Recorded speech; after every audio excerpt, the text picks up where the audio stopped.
السلام علیکم ورحمۃ اللہ وبرکاتہ۔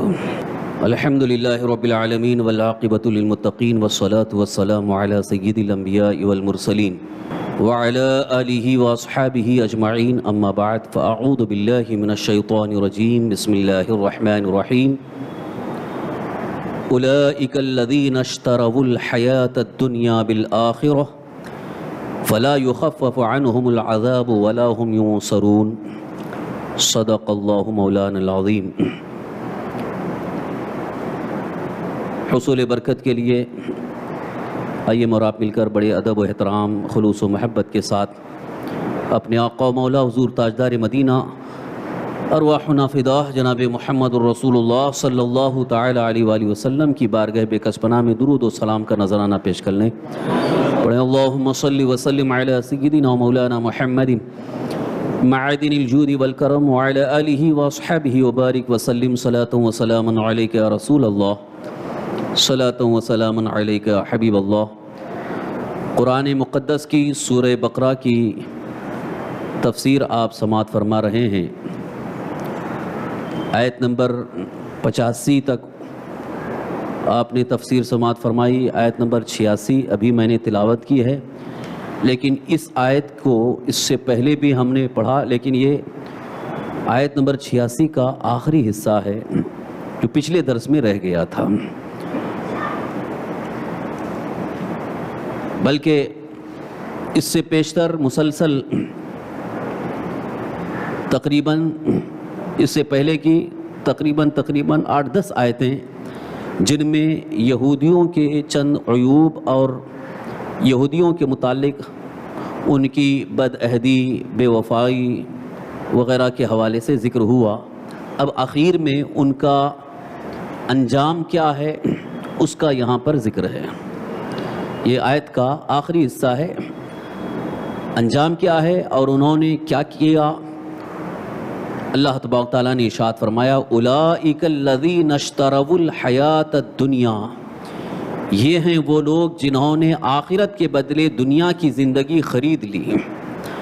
فلا یخفف عنہم العذاب، تو ان پر عذاب ہلکا نہیں ہوگا، ولا هم ینصرون، اور نہ ہی ان کی مدد کی جائے گی۔ اس سے تو آپ کو صرف اتنا معلوم ہو رہا ہے کہ ان کے متعلق اللہ تعالیٰ نے واضح فیصلہ فرما دیا کہ انہوں نے آخرت کے بدلے دنیا کو خرید لیا۔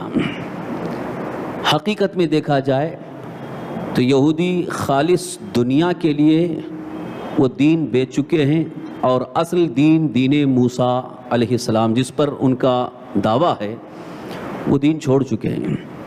صرف زبانی دعویٰ ہے کہ حضرت موسیٰ علیہ السلام کے دین پر ہم عمل کرتے ہیں یا تورات پر عمل کرتے ہیں، اور اصل جو تورات نازل ہوئی تھی اس کو بھی انہوں نے رد و بدل کر دیا۔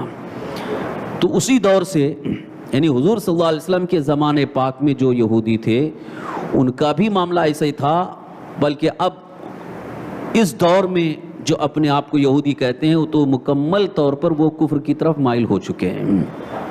ان کے اندر دین موسیٰ کی شاید باید چند چیزیں ہوں گی، ورنہ اکثر تبدیل کی ہوئی چیزیں ان کے اندر موجود ہیں۔ اس لیے ان کے بارے میں اللہ تعالیٰ نے صاف طور پر ارشاد فرمایا کہ یہ وہ لوگ ہیں جنہوں نے آخرت کے بدلے دنیا کی زندگی مول لی۔ اب پہلے یہاں پر میں آپ کی معلومات کے لیے دو چیزیں خاص عرض کرنا چاہوں گا کہ ایک طرف آخرت کا ذکر ہے اور ایک طرف دنیا کا ذکر ہے۔ دنیا اور آخرت، ان کی کیا اہمیت ہے اور ان کی شریعت مطہرہ میں کیا حیثیت ہے، اس کو اگر ہم سمجھ لیں تو اللہ تبارک تعالیٰ کے اس کلام کو ہم اچھی طرح سے سمجھ سکتے ہیں، بلکہ اس کلام کا نور ہمارے دل میں مکمل طور پر اتر جائے گا۔ حقیقت بات یہ ہے کہ دنیا اور آخرت کے اعتبار سے اگر دیکھا جائے تو آخرت کی حیثیت بہت ہی اہم ہے، اور اس کے مقابل میں دنیا کی کوئی حیثیت نہیں ہے۔ دنیا کی کوئی حیثیت نہیں ہے، تبھی تو اللہ تعالیٰ نے فرمایا کہ ان لوگوں نے آخرت کے بدلے دنیا کو خرید لی۔ لیکن خریدنا لفظ جب بولا جاتا ہے یہ عربی میں اشترو اولئک الذین اشتروا، انہوں نے خریدا. تو خریدنا کب پایا جاتا ہے؟ جب کوئی چیز لین دین ہوتی ہے. جیسے ہم نے پیسے دیا کتاب خریدا، پیسے دیے کپڑا خریدا، پیسہ دیا کوئی چیز خریدا، تو اس کو خریدنا کہتے ہیں. لیکن یہاں جو قرآن میں اللہ نے فرمایا کہ انہوں نے آخرت کے بدلے دنیا خرید لی، تو کیا خریدنا کیا پایا گیا؟ خریدنے کا جو یہ لفظ یہاں پر آ رہا ہے، اس سے ایک طرف اشارہ ہے کہ بدل میں لینا، بدل لینا. کیونکہ عام طور پر جب کسی چیز کی خریداری ہوتی ہے تو گویا ہم نے پیسے کے بدلے میں کھانا خرید لیا، پیسے کے بدلے میں کپڑا خرید لیا، پیسے کے بدلے میں مکان خرید لیا. تو کسی چیز کو جب ہم لیتے ہیں تو اس کے عوض کوئی چیز دینا پڑتا ہے. تو یہاں مراد یہی ہے کہ جو ان کی اصل کامیابی، جو ان کی اصل منزل تھی، اس کامیابی کو، اس منزل کو یہ چھوڑ دیے، اور جو چیز اصل کامیابی کی نہیں تھی اس کو اپنا لیے. اشارہ اس کی طرف ہے کہ دنیا یعنی آخرت کے بدلے میں دنیا خرید لی، مطلب آخرت کو یہ بھول گئے، آخرت کو انہوں نے داؤ پہ لگا دیا، آخرت کو انہوں نے فراموش کر دیا، آخرت کو پس پشت ڈال دیا. اس لیے یہ بڑے خطرناک انجام کو پہنچے. اب آئیے، اب ہمارے لیے اس میں کیا اہم پیغام ہے، اس کو بھی ہمیں دیکھنا ہے. تو کیا دنیا اتنی بری چیز ہے کہ جس کی اللہ نے مذمت فرمائی؟ یوں اگر دیکھا جائے تو دنیا میں ہم بھی رہ رہے ہیں، دنیا کا مال ہم بھی حاصل کر رہے ہیں، کما رہے ہیں، دولت ہمارے پاس بھی ہے. تو اگر اس اعتبار سے دیکھا جائے تو دنیا بہت ہی بری چیز ہے، دنیا کو حاصل نہیں کرنا چاہیے. اب آئیے اس سلسلے میں چند حدیثوں کی روشنی میں آپ کو اس کا اصل خلاصہ عرض کر دوں. حقیقت یہ ہے کہ ایک مومن کے لیے، ایک مسلمان کے لیے جو اصل زندگی ہے وہ آخرت کی زندگی ہے. آخرت کی زندگی یعنی مرنے کے بعد جو سلسلہ شروع ہوگا پھر قبر کا. یہ قبر کی منزل، اس کو عالم برزخ کہا گیا. یعنی جب تک میدان محشر قائم نہ ہو، قیامت قائم نہ ہو، اس وقت تک جو قبر میں رہیں گے اس کو عالم برزخ کہتے ہیں. اور یہ جو دنیا میں ہم رہ رہے ہیں یہ عالم دنیا ہے. تو عالم دنیا کے بعد عالم برزخ ہے. پھر اس کے بعد جب اللہ کا حکم ہوگا سب کے سب ختم ہو جائیں گے، پھر دوبارہ زندہ کیے جائیں گے، دوبارہ اٹھائے جائیں گے، جس کو حشر اور نشر کہا جاتا ہے. اور جہاں پر سب جمع کیے جائیں گے اسی کو میدان محشر کہا گیا. اولین و آخرین یعنی حضرت آدم علیہ السلام سے لے کر قیامت تک جتنے بھی انسان دنیا میں آ چکے ہوں گے سب فنا ہو جائیں گے، سب ختم ہو جائیں گے. پھر بعد میں سب کو زندہ کیا جائے گا، سب اٹھیں گے اور سب کو وہاں پر جمع ہونا ہے. اس کی ایک مثال آج دنیا میں ہمیں بتائی جاتی ہے، کیونکہ تفسیروں میں بھی اس کا ذکر آیا ہے. حجاج کرام میدان عرفات میں جو جمع ہوتے ہیں، آپ نے بہت سارے حاجی ہوں گے، دیکھا ہوگا کہ حج کا جو اصل فرض ہے رکن اعظم وہ وقوف عرفہ، عرفات کے میدان میں. تو وہاں احرام کی حالت میں سب ایک جگہ اکٹھا ہوتے ہیں. اکثر تو ایسا ہوتا ہے کوئی کسی کو پہچان ہی نہیں پائے گا، کیونکہ سب کا ایک لباس ہے، ایک بدن پہ کپڑا ہے، لنگی ہے، اور سب کے سب احرام کی حالت میں، سب اس میدان عرفات میں ہیں. تو صوفیاء کرام فرماتے ہیں یہ میدان محشر کی یاد دلانے کے لیے ہے، تاکہ یہ یاد آ جائے کہ میدان محشر جب قائم ہوگا اس وقت بھی یہی کیفیت ہوگی. اس وقت تو حج کے موقع پہ 50 لاکھ 70 لاکھ لوگ اکٹھا ہو جاتے ہیں، تب وہاں دیکھ کر کے منظر ایسا محسوس ہوتا ہے کہ یہاں ہم کہاں ہیں. اور اس وقت واقعی دیکھنے کا منظر ہوتا ہے کہ سب کی زبان پر اللہ اللہ، سب کی زبان پر استغفار، آنکھوں میں آنسو، اور ایک عجیب منظر ہوتا ہے. تو میدان محشر کا منظر کیا ہوگا جہاں حساب کتاب اللہ کی بارگاہ میں حاضر ہونا ہے. تو بزرگان دین فرماتے ہیں کہ یہ میدان عرفات میں اکٹھا کرنا وہ میدان محشر کی یاد دلانے کے لیے ہے کہ ایک وہ بھی میدان قائم ہوگا جہاں پر سب کو اٹھایا جائے گا. اب اس میں مختلف روایات ہیں. ایک روایت کے مطابق جو میدان محشر قائم ہوگا وہ بھی وہیں پر ہوگا، یعنی میدان عرفات ہی کو اس کی اتنی وسعت ہو جائے گی کہ وہاں سب اکٹھا ہو جائیں گے. تو یہ حشر ہے، نشر ہے. جس کو ہم آخرت کہتے ہیں. یہ آخرت کا دن بھی اسی کو کہا جائے گا کہ جہاں پر سب کو جمع کیا جائے گا, سب کو اکٹھا کیا جائے گا, اور پھر اللہ تبارک تعالیٰ کے حکم کے مطابق فیصلے کا سلسلہ شروع ہوگا کہ سب کا حساب کیسے ہوگا. اللہ تعالیٰ نے قرآن پاک میں ارشاد فرمایا فَسَوْفَ يُحَاسَبُ حِسَابًا يَسِيرًا. لوگ یہ سمجھنے لگے کہ اربوں خربوں کی تعداد میں لوگ ہوں گے, وہاں حساب کتاب کیسے ہوگا. یہاں اگر 100,000 لوگ ہوتے ہیں تو حساب کتاب کے لیے لائن لگ جاتی ہے. جیسے اگر کسی کو BMC میں کچھ کام کرانا ہے تو وہاں لائن لگی رہتی ہے, دن بھر لگ جاتا ہے, تو اپنا حساب کتاب کیسے ہوگا وہاں جہاں اربوں خربوں کی تعداد میں, کیونکہ قیامت تک جتنے آئے ان سب کا حساب ہوگا. تو اس سلسلے میں حدیث پاک کی روشنی میں یہ بات واضح ہے کہ جو کافر مرے ان کا کوئی حساب نہیں.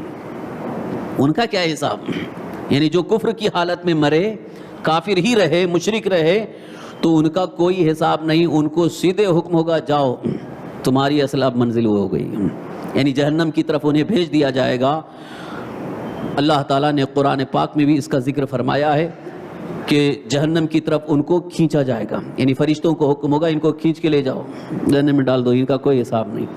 اب پھر حساب, پھر ان میں سے کچھ وہ ہیں جن کا بھی حساب نہیں ہوگا, ایمان والوں میں بھی, یعنی متقی پرہیزگار اللہ کے نیک بندے, ان کا بھی حساب نہیں. ان کا کیوں؟ اس لیے کہ دنیا ہی میں انہوں نے سب کچھ صرف اور صرف اللہ کے لیے کیا ہے, کوئی گناہ نہیں ہے. انبیاء ہیں, صحابہ ہیں, اولیاء ہیں, ان کو حکم ہوگا آپ لوگ سیدھے جنت میں جاؤ, ان کو جنت میں جانے کا حکم. اب ایک گروہ جو بچے گا ہیں تو ایمان والے لیکن گناہ بھی کیے ہیں, جرم بھی کیے ہیں, تو ان کو کہا جائے گا اب اپنا نامہ عمل لے کر کے میزان کے پاس جاؤ. میزان ایک ترازو قائم ہوگا, وہ میزان عمل اس کو کہا گیا. قرآن پاک میں اس کا کئی جگہ ذکر آیا ہے. یوم ندع المیزان, ہم میزان قائم کریں گے, یعنی ترازو قائم ہوگا. ترازو کیسا ہوگا؟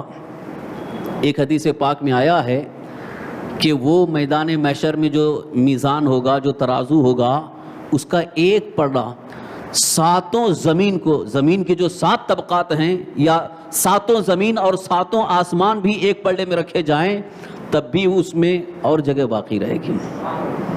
آج کا ہمارا ترازو کتنا ہوگا؟ زیادہ زیادہ اس میں 10 ٹن تول سکتے ہیں, لیکن وہ میزان کتنا بڑا ترازو ہوگا کہ جس کے ایک پلڑے میں ساتوں زمین اور ساتوں آسمان رکھ دیے جائیں تب بھی اس میں پورا نہیں بلکہ اور جگہ باقی رہے گی. اتنا بڑا میزان, اتنا بڑا ترازو.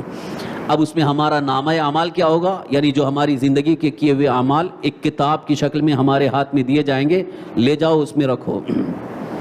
نامہ اعمال, جس کو نامہ اعمال کہا گیا, وہ کتاب کی شکل میں ہاتھ میں دیا جائے گا اور کہا جائے گا کہ اپنا نامہ اعمال اس میں رکھو. اب آپ سوچیے اتنا بڑا ترازو ہے, اس میں ہماری ایک چھوٹی سی کتاب کی کیا حیثیت ہوگی. اللہ کے حبیب سرور کائنات صلی اللہ علیہ وسلم ارشاد فرماتے ہیں کہ اس میزان کو بھرنے والی چیز بندہ مومن کی تسبیح ہے. سبحان اللہ, سبحان اللہ تملأ المیزان. یہ اس کی تسبیح جو سبحان اللہ جو کہہ چکا ہے, وہ اس نامہ اعمال کے اندر اتنا بھاری ہوگا کہ وہ میزان کو بھر دے گا. تو نامہ اعمال قائم, نامہ اعمال کو تولا جائے گا, یہ بھی ہمارا اسلامی عقیدہ ہے. اور آخرت میں ترازو قائم ہوگا, یہ بھی ہمارا اسلامی عقیدہ ہے. یعنی حساب کتاب ہوگا, یہ بھی ہمارا اسلامی عقیدہ ہے. لیکن کفار, مشرکین, یہود و نصارہ وہ اس چیز کو بھول چکے ہیں, بلکہ فراموش کر دیے. بولے ہمارا کچھ نہیں ہے, ہمارا نہ میزان قائم ہوگا, کچھ نہیں, ہم سیدھے سیدھے جنت میں جائیں گے. یہ ان کا اپنا دعویٰ. اور آج بھی یہودی یہی کہتے ہیں کہ ہم حق پر ہیں, ہم سیدھے راستے پر ہیں, اور ہمارے لیے تو کچھ بھی سزا, کوئی عذاب کچھ نہیں ہے, ہم تو نبیوں کی اولاد ہیں, لہٰذا ہم سیدھے جنت میں جائیں گے. اس لیے ان کا یہاں قرآن پاک میں اللہ تعالیٰ نے رد فرمایا کہ ان کا تو حال یہ ہے, زبانی دعویٰ کر رہے ہیں کہ ہم انبیاء کی اولاد میں سے ہیں, انبیاء کی نسل میں سے ہیں, اور ہمیں تو کوئی عذاب نہیں ہوگا. اللہ تعالیٰ فرماتا ہے ان کا عذاب بھی ہلکا نہیں ہوگا. عذاب تو ہوگا ہی, عذاب ہلکا بھی نہیں کیا جائے گا بلکہ انہیں سخت بھاری عذاب میں مبتلا کیا جائے گا اور انہیں جہنم میں جانے کا حکم دیا جائے گا۔ اس لیے آخرت کا تصور قرآن پاک کی اس آیت میں دیا گیا۔ ہر مسلمان کو اپنی آخرت کی فکر زیادہ کرنی ہے۔ قرآن کریم میں سورہ اعلیٰ کے اندر آخری آیت ہے، اللہ تعالیٰ ارشاد فرماتا ہے قد افلح من تزکا وذکر اسم ربہ فصلی بل تؤثرون الحیاۃ الدنیا والآخرۃ خیر وابقی۔ اللہ تعالیٰ قرآن پاک میں ارشاد فرما رہا ہے کہ یقیناً کامیاب ہوا وہ شخص جس نے تزکیہ حاصل کیا، یعنی متقی پرہیزگار ہو گئے، ایمان لا کر کے اور نیکیوں کی طرف مائل ہوئے، نمازوں کی پابندی کی، اللہ کا ذکر کرتے رہے، وہ کامیاب ہے۔ لیکن کچھ لوگ جو دنیا کو ترجیح دیتے ہیں، بل تؤثرون الحیات الدنیا، بلکہ لوگ دنیا کی زندگی کو بہت زیادہ اہم سمجھ رہے ہیں، والآخرۃ خیر وابقی، بلکہ آخرت ان سے بہتر ہے اور پائیدار ہے۔ یعنی دنیا کی زندگی یہ پائیدار نہیں ہے، زیادہ دن کی نہیں ہے، چند روزہ ہے، اور آخرت ان کے لیے بہتر ہے اور وہ پائیدار ہے، یعنی ہمیشہ رہنے والی چیز ہے۔ تو گویا یہاں پر اللہ تعالیٰ نے اس بات کی طرف بھی اشارہ فرمایا کہ دنیا کی زندگی یہ تمہارے لیے ہمیشہ کی نہیں ہے، چند روزہ ہے، اور آخرت جو ہمیشہ کی ہے اس کے لیے ہمیں زیادہ فکر کرنی ہوگی۔ ایک حدیث مبارکہ ہے، سرکار دو عالم صلی اللہ علیہ وسلم سے پوچھا گیا یا رسول اللہ دنیا کی کیا حیثیت ہے، دنیا کی کیا اہمیت ہے؟ حضور نے فرمایا کہ اللہ کے نزدیک دنیا کی اہمیت، دنیا کی حیثیت ایک مکھی کے پر کی بھی نہیں ہے۔ اگر ایک مکھی کے پر کی برابر حیثیت ہوتی تو کافر کو ایک گھونٹ بھی اللہ تعالیٰ نہ دیتا، لہذا اللہ کے نزدیک دنیا کی کوئی حیثیت نہیں ہے، اسی لیے دنیا کافروں کو دی گئی ہے، مال دولت سب کچھ ان کو زیادہ دی گئی ہے، اس لیے تاکہ انہیں آخرت میں بڑا عذاب دینا ہے، اور ایمان والوں کو کم دیا گیا تاکہ اس دنیا کے فریب میں مبتلا ہو کر دین سے دور نہ ہونے پائیں، تاکہ ان کا ایمان محفوظ ہو جائے۔ کبھی کبھی مسلمان یہ سوچتے ہیں کہ ہم کو اتنی دنیا اور اتنی دولت نہیں ملی جتنی ان کو ملی ہے۔ آج بڑے بڑے جن کا بھی نام لیا جاتا ہے اس میں ٹوٹلی، میں تو سمجھتا ہوں ٹوٹلی وہی کافر ہی نظر آتے ہیں۔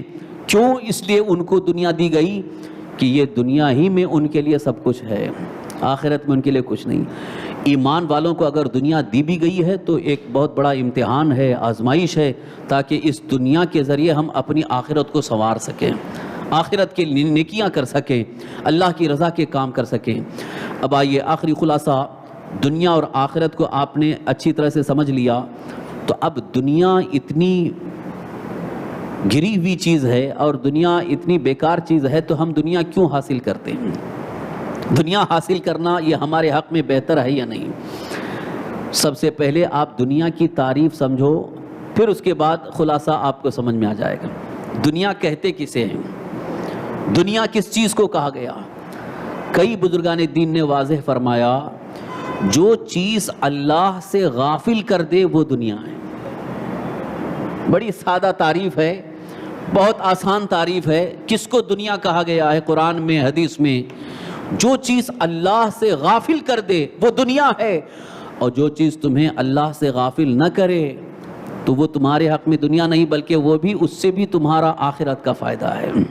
جیسے اگر ہم نے مال حاصل کیا، تجارت کیا، کاروبار کیا، دکان میں بیٹھے ہیں اور بزنس کر رہے ہیں، لیکن اللہ سے غافل نہیں ہیں، اللہ پر ہمارا پورا ایمان بھی ہے، اللہ تعالیٰ کے حکم کے مطابق ہم عمل کر رہے ہیں اور اللہ سے غافل نہیں ہیں، تو یہ بظاہر جس چیز کو ہم نے حاصل کیا، یعنی مال دولت پیسہ، یہ ہمارے حق میں نقصان دہ نہیں ہے، بلکہ اس کے ذریعے ہم آخرت کو بہتر بنا سکتے ہیں۔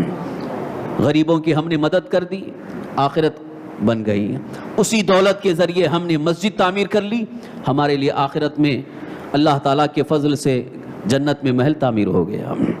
اسی دولت سے ہم نے دین کے کام کرنا شروع کر دیا، تو حقیقت میں یہ دولت دنیا ہے، لیکن اللہ کی رضا کے لیے استعمال ہو رہی ہے تو وہ ہمارے حق میں بہتر ہے۔ اور اگر یہ دنیا خالی اللہ سے غافل کرنے والی ہے اور ہم کو اللہ سے اور دین سے دور کر رہی ہے، سمجھ جاؤ یہ ہمارے حق میں نقصان دہ ہے۔ لیکن کافروں کے پاس تو پہلے تو ایمان ہے ہی نہیں ہے، تو ایمان نہ ہونے کی وجہ سے اب وہ جتنی بھی دولت حاصل کریں، جتنی بھی نیکیاں کریں، ان کو اس کا کوئی فائدہ نہیں ہے۔ لیکن ایمان والے دنیا حاصل کرنے کے بعد بھی، دولت حاصل کرنے کے بعد بھی اگر اس کا صحیح استعمال، جائز استعمال ہو رہا ہے اور دین کے کام کر رہے ہیں، تو ان کے حق میں وہ دنیا مضر اور نقصان دہ نہیں بلکہ وہ فائدہ مند ہے۔ اسی لیے صحابہ کرام، اولیاء کاملین میں بھی بہت سارے ایسے بھی حضرات رہے جن کے پاس مال و دولت کی کثرت رہی۔ حضرت سیدنا عثمان غنی رضی اللہ عنہ جن کی سخاوت بڑی مشہور ہے، دولت کے انبار آپ کے پاس تھے، لیکن دولت کی بنیاد پر کبھی آپ ایک لمحہ اللہ سے غافل نہ ہو سکے۔ ایسے بھی بادشاہ گزرے ہیں جن کے پاس تخت و تاج ہے، دولت کے انبار ہے، خزانے ہیں، لیکن ان کی ایک وقت کی نماز قضا نہیں ہوتی، تہجد کی نماز قضا نہیں ہوتی۔ ٹیپو سلطان کے حوالے سے آپ نے شاید نہیں سنا ہوگا کہ ٹیپو سلطان نام تو صرف اور صرف ایک بادشاہ کی حیثیت سے لیا جاتا ہے، لیکن آپ کی بالغ ہونے کے بعد سے کوئی نماز قضا نہیں، تہجد کی نماز قضا نہیں ہوتی تھی۔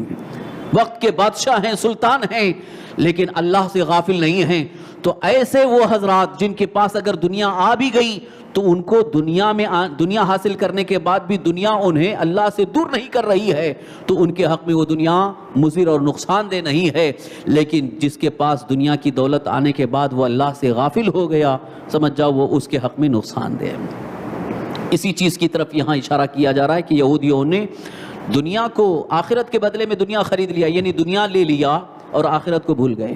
آخرت میں جو چیز انہیں کام آنے والی تھی اس کو وہ فراموش کر بیٹھے ہیں، اس لیے وہ مجرم ہیں اور وہ نقصان اٹھانے والوں میں سے ہیں، خسارے میں ہیں۔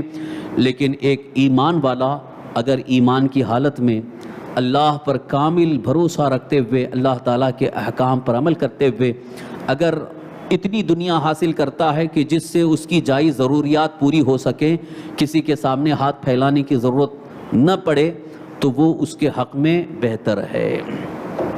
کیونکہ صرف اور صرف ایسے ہی بیٹھے رہ جانا اور دنیا کی دولت یا مال حاصل نہ کرنا، یہ بھی ایک طرح سے اچھی چیز نہیں ہے، کیونکہ انسان کو ضروریات بہت ساری ہیں، کم سے کم کھانا پینا، کپڑا لتا، تو کیا اب اس کے لیے وہ کسی کے سامنے ہاتھ پھیلائے؟ اس کی بھی مذمت آئی ہے، یعنی کسی کے سامنے ہاتھ پھیلانا، مانگنا، یہ اللہ کو پسند نہیں ہے۔ تو اب اس کے لیے انسان کو محنت کرنا ہوگا، کوشش کرنا ہوگا تاکہ اتنا اس کے پاس آ جائے کہ اس کی اور اس کے بال بچوں کی، اس کے اخراجات کی مکمل کفالت ہو سکے، ذمہ داریاں پوری ہو سکیں، اور ساتھ ہی ساتھ وہ جو بچے اس کے ذریعے دین کا کام بھی کر سکیں۔ اس اعتبار سے دیکھا جائے تو دنیا ہمارے حق میں نقصان دہ نہیں ہے بلکہ ہمارے حق میں فائدہ مند ہے، لیکن شرط یہ ہے کہ اس دنیا کو کمانے کے بعد، مال کو حاصل کرنے کے بعد نیت یہ ہو کہ ہم صرف اللہ کی رضا کے مطابق خرچ کریں گے۔ اگر آپ نے یہ نیت پہلے کر لیا تو میں آپ کو یقین دلا رہا ہوں کہ جو بھی آپ مال حاصل کریں گے اس میں برکت ہی برکت ہوگی۔ بہت سارے لوگ کبھی کبھی یہ شکایت بھی کرتے ہیں کہ بہت کماتا ہوں لیکن برکت نہیں ہوتی، تو میں ان سے یہ کہتا ہوں نیت پہلے اچھی رکھو، خالص اللہ کی رضا کے لیے نیت رکھو کہ میں جو محنت کر رہا ہوں، میں کوشش کر رہا ہوں اللہ کی رضا کے لیے، کیونکہ دینے والا رب ہے، پروردگار ہے، اسی کے حکم سے ہمارے پاس روزی آ رہی ہے، ہمارے پاس مال ہے، اسی کے حکم سے ہے، اور اگر اللہ نہ چاہے تو ہم ایک ایک دانے کے لیے محتاج ہو جائیں گے۔ یہ اللہ کا فضل ہے جو ہماری زندگی کی گاڑی چل رہی ہے۔ دشمن تو ہم کو تباہ کر ڈالتے ہیں، دشمن تو آج بھی یہ چاہتا ہے کہ مسلمان بھکاری ہو کر کے ہمارے سامنے کھڑا رہے، لیکن یہ اللہ کا فضل ہے کہ الحمدللہ آج بھی پوری دنیا میں مسلمان سینہ تان کر کے ان کے سامنے کھڑے ہیں۔ یہ اللہ کا فضل ہے، روزی میں ہم ان کے محتاج نہیں ہیں، مگر پھر بھی ہمیں اس بات کی فکر رکھنی ہے اور نیت یہ کرنا ہے کہ ہم جو کچھ بھی کما رہے ہیں، حاصل کر رہے ہیں، یہ اللہ کی رضا کے مطابق خرچ کریں گے تو انشاءاللہ اللہ تعالیٰ اتنی برکت عطا فرمائے گا کہ کسی کے سامنے ہاتھ پھیلانے کی ضرورت نہیں ہوگی، محتاج نہیں ہوں گے، بلکہ اس میں انشاءاللہ برکت ہی برکت ہوگی۔ تو یہاں پر یہودیوں کے حوالے سے آپ کو یہ بتایا گیا کہ انہوں نے آخرت کے بدلے دنیا خرید لی، یقیناً وہ خسارے میں ہیں، نقصان میں ہیں۔ ساتھ ہی ساتھ یہ بھی واضح ہو گیا کہ اللہ تعالیٰ کے نزدیک یہ بہت بری قوم ہے۔ ذرا اس سے اندازہ لگائیے کہ ان کی مذمت میں کتنی آیات آئی ہیں۔ اب یہ خلاصہ آپ کے سامنے عرض کر رہا ہوں، ایک بہت اہم چیز، بڑی معلوماتی بات عرض کر رہا ہوں۔ آپ آج کے ماحول میں ایک بہت اہم فیصلہ آپ کو لینا ہے۔ قرآن کریم کی ابھی جتنی آیات ابھی اس سے پہلے ہوئی تفسیر، اور جو مسلسل بیٹھ رہے ہیں ان کو اس بات کا علم ہے اور اس بات کا احساس ہو رہا ہوگا کہ ابھی تک ان کی برائیاں یعنی ان کے عیوب بیان کیے گئے کہ انہوں نے انبیاء کے ساتھ کیسی کیسی دغا بازی کی، خاص طور پر حضرت موسیٰ علیہ السلام کے ساتھ بھی کی، اللہ کے عہد کو توڑا، اللہ کے احکام کی خلاف ورزی کی، سرکشی کیے، گناہ کیے، ان کا ذکر ہوا۔ اب یہاں پر اللہ نے فیصلہ فرما دیا، تو اس سے یہ بات صاف طور پر معلوم ہو گئی کہ یہودی یہ اچھی قوم نہیں ہے، یہودی یہ اچھی قوم نہیں ہے، بلکہ اللہ کے نزدیک سب سے ذلیل اور گری ہوئی قوم ہے۔ لیکن افسوس ہے آج سعودی حکمراں یہودیوں سے دوستی کر رہے ہیں۔ اب آپ فیصلہ لیجئے کہ یہ کہاں جا رہے ہیں۔ قرآن کریم کے اندر اللہ تعالیٰ نے صاف طور پر ارشاد فرمایا، لا تتخذوا اليہود والنصارى اولیاء، یہود اور نصارہ کو، نصارہ سے مراد جو کرسچن ہیں، حضرت موسیٰ علیہ السلام کے ماننے والوں کو یہود کہا گیا اور حضرت عیسیٰ علیہ السلام کے ماننے والوں کو نصارہ کہا گیا قرآن پاک میں، یہود اور نصارہ۔ لا تتخذوا اليہود والنصارى اولیاء، یہود اور نصارہ کو اپنا دوست مت بناؤ، قرآن میں صاف طور پر فرمایا۔ اور ایک جگہ تو اللہ نے یہ ارشاد فرمایا، فَإِن تَوَلَّوْا فَمَن تَوَلَّوْا فَهُوَ مِنْهُمْ، جو ان سے دوستی اختیار کر لے گا وہ انہی میں سے ہو جائے گا، اس کا حشر ان کے ساتھ ہوگا، اس کا انجام انہی کے جیسا ہوگا۔ مگر افسوس ہے آج جن پر بھروسہ تھا آج وہی یہودیوں کے گود میں بیٹھ گئے۔ اسرائیل سے تعلقات قائم کرنے کو بہت ہی اچھا قرار دے رہے ہیں، بلکہ حرم کا امام تک یہ کہہ دیا کہ اسرائیل سے ہمارے جو تعلقات ہوئے ہیں یہ بہت اچھے ہیں۔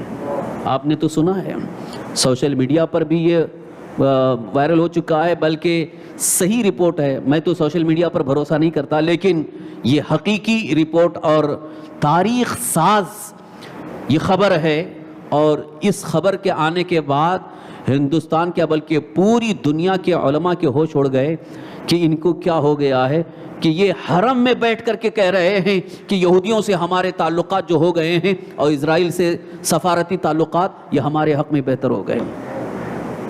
کہاں جا رہے ہیں؟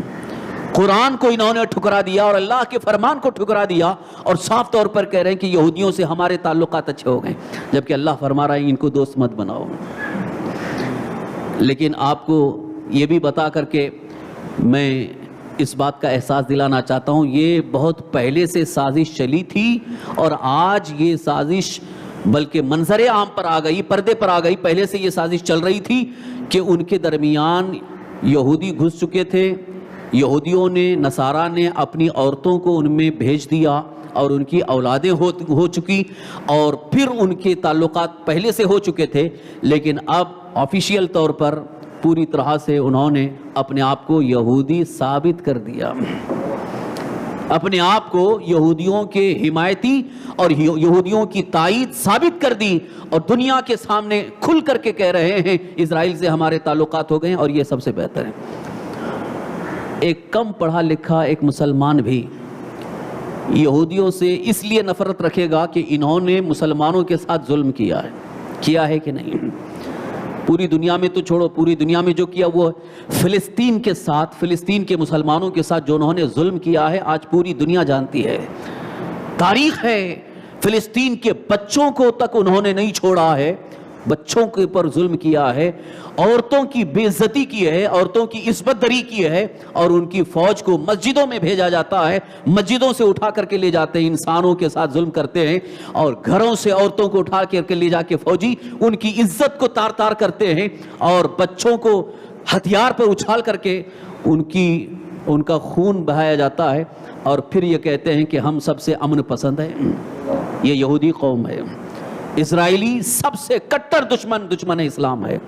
اسرائیل سب سے بڑا دشمن ہے پوری دنیا کے مسلمانوں کا, اور سعودی گورنمنٹ, سعودی حکمراں انہی اسرائیلیوں کو اپنے پاس بلا کر کے یہ کہہ رہے ہیں کہ اب تمہارے اوپر ہی ہمیں بھروسہ ہے. معاذ اللہ. اللہ کے حبیب ہمارے آقا سرور کائنات صلی اللہ علیہ وسلم نے ایک حدیث پاک میں ارشاد فرمایا تھا, اخرج الیہود والنصارى من جزیرۃ العرب. حدیث پاک ہے, اور میں یہ اپنی طرف سے نہیں کہہ رہا ہوں, فرمان رسول ہے. رسول پاک صلی اللہ علیہ وسلم نے فرمایا کہ یہود اور نصارہ کو پورے عرب سے نکال کر کے باہر کر دو. اور یقیناً حضور صلی اللہ علیہ وسلم کے زمانے میں اور یہاں تک کہ خلفائے راشدین کے زمانے میں پوری تاریخ اسلام اس بارے میں موجود ہے کہ ان یہودیوں کو پورے عرب سے باہر کر دیا گیا تھا, پورے عرب سے باہر کر دیا گیا تھا. لیکن یہ جب سے سعودی آل سعود جب سے قابض ہوئے, جن کو ہم نجدی کہتے ہیں, اور محمد بن عبد الوہاب نجدی کی فکر رکھنے والے ان آل سعود حکمرانوں نے ان یہودیوں کو واپس جزیرۃ العرب میں بلایا. آج مجھے ان لوگوں پر بھی بڑا افسوس ہوتا ہے جو سعودی کی حرکتوں کو, سعودی والوں کے عمل کو دلیل بنا کر کے کہتے ہیں کہ وہ جو کر رہے ہیں وہ سب اچھے ہیں, وہ بہت اچھے ہیں. وہاں پر میلاد شریف نہیں ہوتی ہے, وہاں پر عرس نہیں ہوتا ہے, وہاں اولیاء اکرام کے لیے چادریں نہیں چڑھائی جاتی, وہ اچھے ہیں. مگر ان کی ظلم اور ان کی حقیقت لوگوں کو پتہ نہیں ہے, اس لیے کہ وہاں یہودی فکر کام کر رہی ہے, یہودی عقیدہ وہاں پر دیا گیا ہے, اور یہودیوں کی ذہنیت ان کے درمیان کام کر رہی ہے. یہی وجہ ہے ایک مسلمان اگر حضور صلی اللہ علیہ وسلم کے روضہ اقدس کے سامنے ہاتھ اٹھاتا ہے تو اسے مار کر کے بھگایا جاتا ہے, اور یہودی جو بھی کریں, شراب پئیں, اس کو کچھ بھی نہیں کہا جاتا ہے. یہ ان کی حقیقت ہے سعودیوں کی. آج ہمارا اگر دل جلتا ہے تو اس لیے نہیں کہ ان کی دولت کی بنیاد پر, بلکہ ہمارا جو دل جلتا ہے, انہوں نے عشق مصطفیٰ کا چراغ گل کرنے کی کوشش کی ہے, اور محبت رسول کا جو مشن سلطنت عثمانیہ تک موجود تھا اس پورے مشن کو انہوں نے ختم کیا ہے. صحابہ کی قبروں کو انہوں نے قبروں سے اکھاڑ دیا ہے, اور یہودیوں کے قلعے کی حفاظت کر رہے ہیں. یہ ان کی حقیقت ہے. آج جو ہندوستان میں رہنے والے جو یہ کہہ کر کے ان کی تائید کرتے ہیں اور ان کی حمایت کرتے ہیں, اور ان کے پیچھے نماز پڑھنے کو بہت شوق سے یہ کہتے ہیں کہ ان کے پیچھے نماز نہیں پڑھیں گے تو کہاں پڑھیں گے, ذرا ان کی حقیقت سمجھ جاؤ تو ان سے تمہیں اتنی نفرت ہو جائے گی, ان کے پیچھے نماز تو کیا, ان کا چہرہ دیکھنا کوئی گوارا نہیں کرے گا. حقیقت یہ ہے کہ یہ اللہ کے نزدیک بہت ہی خطرناک, بہت ہی گری ہوئی قوم ہے. اسی لیے قرآن کریم کے سورہ فاتحہ میں پہلی والی سورت میں ہی اللہ تعالیٰ نے ارشاد فرمایا, تم یہ کہو اہدنا الصراط المستقیم, اے اللہ ہم کو سیدھی راہ چلا, صراط الذین انعمت علیہم, ان لوگوں کا راستہ جن پر تیرا انعام ہوا, غیر المغضوب علیہم ولا الضالین. یہ پڑھتے ہیں نا آپ, کبھی آپ نے اس بات کو سمجھنے کی کوشش کی ہے یہ غیر المغضوب علیہم ولا الضالین کا کیا مفہوم ہے؟ آج میں پھر بتا رہا ہوں کہ اللہ تعالیٰ نے قرآن پاک میں ارشاد فرمایا, دعا کی تعلیم فرمائی کہ مغضوب اور ضالین کے راستے پر مت چلا. آپ ذرا تفسیر اٹھا کر کہتے ہو, ساری تفسیروں میں مغضوب کون ہے؟ جن پر اللہ کا غضب ہوا. ضالین کون ہیں؟ جو راہ راست سے بھٹکے ہوئے ہیں, گمراہ ہیں. تو سارے مفسرین کرام فرماتے ہیں مغضوب سے مراد یہودی ہیں, ضالین سے مراد نصارہ ہے. سورہ فاتحہ میں ہم بار بار پڑھتے ہیں غیر المغضوب علیہم ولا الضالین, ان بھٹکے ہوئے اور ان جن پر تیرا غضب ہوا ان کے راستے پر نہیں, جن پر تیرا انعام ہوا ہے اللہ ہم کو ان کے راستے پر چلا. ہم دعا یہی کرتے ہیں کہ اللہ نبیوں کے راستے پر چلا, تیرے ولیوں کے راستے پر چلا. لیکن مغضوب کون ہیں؟ یہودی ہیں. آج معاملہ کھل گیا ہے اور سامنے بات آ گئی ہے کہ مغضوب یعنی جو یہودی ہیں اور وہ اللہ کے بڑے دشمن ہیں, اور ان کی جو حمایت کر رہے ہیں یہ بھی انہی میں سے ہیں جو حمایت میں لگے ہوئے ہیں کہ وہ بڑے اچھے لوگ ہیں. اور کیا وہاں کی اچھائی بیان کی جاتی ہے کہ انہوں نے بڑا اچھا سسٹم رکھا ہے, صاف صفائی کا اہتمام ہے. بہت صحیح بات ہے, صاف صفائی کا اہتمام, یہ تو میرے آقا صلی اللہ علیہ وسلم کی تعلیم ہے, حضور کی تعلیمات ہیں, وہ تو کرنا ہی تھا. اور سسٹمیٹک ہونا چاہیے, بہت اچھی بات ہے. لیکن عقیدے کی گندگی جو آئی ہے اس کو کوئی دور نہیں کر پائے گا. جب یہ ختم ہوں گے اور اللہ کے نیک بندے مومنین، متقین، عاشقان مصطفیٰ وہاں آئیں گے، تب اس کے بعد اسلام کھل کر کے دنیا کے سامنے آئے گا کہ اصل اسلام کیا ہے۔ تو یہودیوں کی حمایت کبھی مت کرو اور یہودیوں کی باتوں پر کبھی بھروسہ مت کرو، یہودیوں سے دوستی ہرگز مت رکھو۔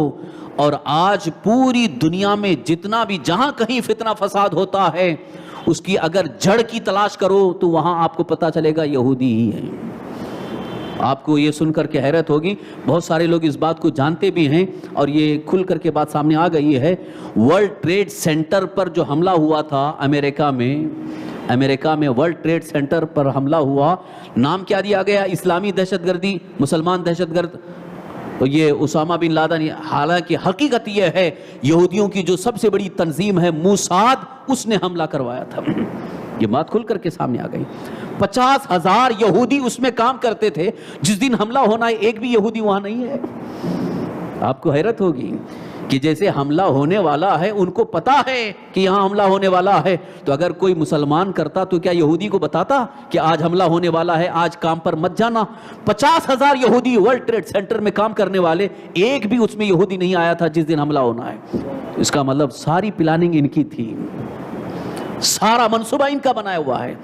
مقصد کیا ہے؟ پوری دنیا کو یہ بتانا ہے کہ ورلڈ ٹریڈ سینٹر پر حملہ ہوا، لہٰذا یہ دیکھو مسلمان دہشت گرد ہیں، اسلامی دہشت گردی ہے، اس وجہ سے پوری دنیا میں مسلمانوں کو بدنام کرنے کے لیے کیا گیا۔ حقیقت ہے موساد نے کروایا ہے، اور آج بھی پوری دنیا میں حکومتوں میں اختلاف اور لڑانا، یہ سب موساد کا کام ہے، یہودی سازش ہے۔ بہت سارے مسلمان اس بات کو سمجھتے نہیں ہیں، اس لیے میں یہ کھل کر کے آج اس لیے عرض کر رہا ہوں کہ ہمارے درمیان بھی اختلافات اور انتشار پیدا کرنے کی ساری کوششیں، ساری سازشیں انہی کی طرف سے ہوتی ہیں۔ اس بات سے ہوشیار رہو، بیدار رہو کہ اللہ کے حبیب سرور کائنات صلی اللہ تعالی وسلم ہمیشہ ان سے بچنے اور ان سے دور رہنے کی تاکید فرماتے رہتے، لیکن آج یہ ہمارے درمیان اس قدر گھس گئے ہیں کیونکہ اب ہمارے گھروں تک بلکہ ہمارے جیب تک پہنچ گئے۔ موبائل میں انٹرنیٹ، اور انٹرنیٹ کے ذریعے، فیس بک کے ذریعے اور انسٹاگرام کے ذریعے، یہ سب ان کی بنائی ہوئی بہت ساری اہم چیزیں ہیں، اس سے وہ پوری دنیا کو لڑا کر کے رکھتے ہیں۔ اس سے آپ اپنے ایمان اور عقیدے کی حفاظت بھی کریں اور ساتھ ہی ساتھ اللہ کے فرمان پر پورا بھروسہ رکھیں۔ بھروسہ ہے نا آپ کو؟ دنیا کی بات غلط ہو سکتی ہے لیکن اللہ کا فرمان غلط نہیں ہو سکتا ہے۔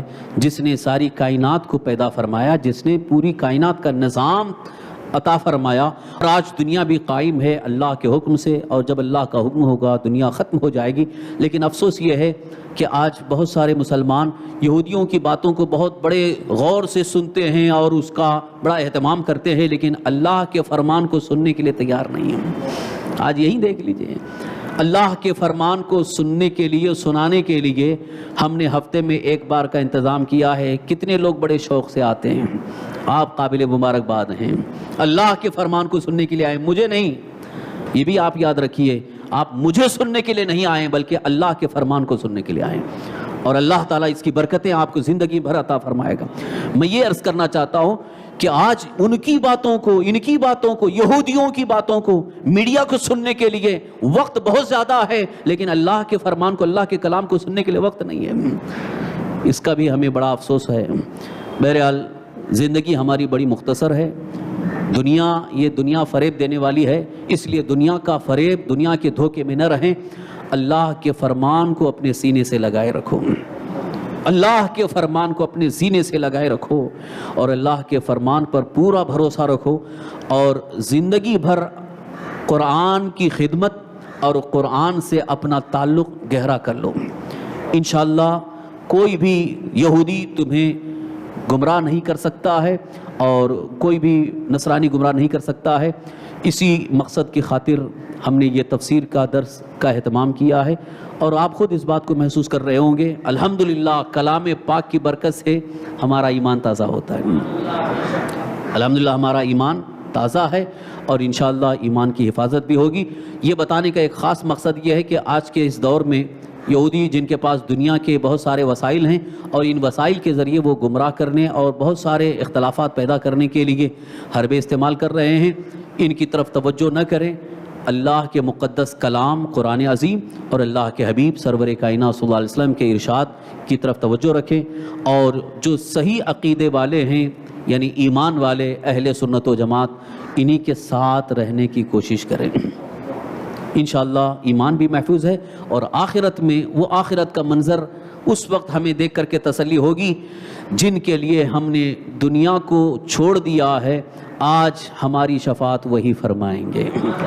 سرکار دو عالم صلی اللہ تعالی وسلم یقیناً ہمارے لیے دنیا میں بھی ہمارے مددگار ہیں، انشاءاللہ میدان محشر میں بھی سرکار دو عالم صلی اللہ علیہ وسلم کی شفاعت نصیب ہوگی۔ اللہ تعالیٰ کی بارگاہ میں دعا ہے رب عز و جل ہم سب کو اپنے مقدس کلام کی برکتیں عطا فرمائے، ایمان کی سلامتی عطا فرمائے، تمام گناہوں برائیوں سے، یہودیوں کے نصرانیوں کے مکر و فریب اور ان کے تمام جرائم سے اللہ ہمیں محفوظ رکھے، اور ہماری آنے والی نسلوں کو اللہ تعالیٰ یہود کے نصارہ کے فریب اور ان کے دھوکے سے محفوظ رکھے، ایمان کی سلامتی عطا فرمائے، اور ہم سب کی روزی میں، روزگار میں، عمر میں، علم میں اللہ تعالیٰ برکتیں عطا فرمائے، ایمان پر استقامت عطا فرمائے، ایمان پر خاتمہ نصیب فرمائے۔ وما علینا الا البلاغ وآخر دعوانا ان الحمدللہ رب العالمین۔ ایک مرتبہ پھر درود شریف پڑھ لیں۔ اللہم صلی وسلم علی سیدنا مولانا محمد معین الجود والکرم وعلی آلہ واصحابہ وبارک وسلم۔ صلاۃ و سلام علیک یا رسول اللہ، صلاۃ و سلام علیک یا حبیب اللہ۔ السلام علیکم ورحمۃ اللہ وبرکاتہ۔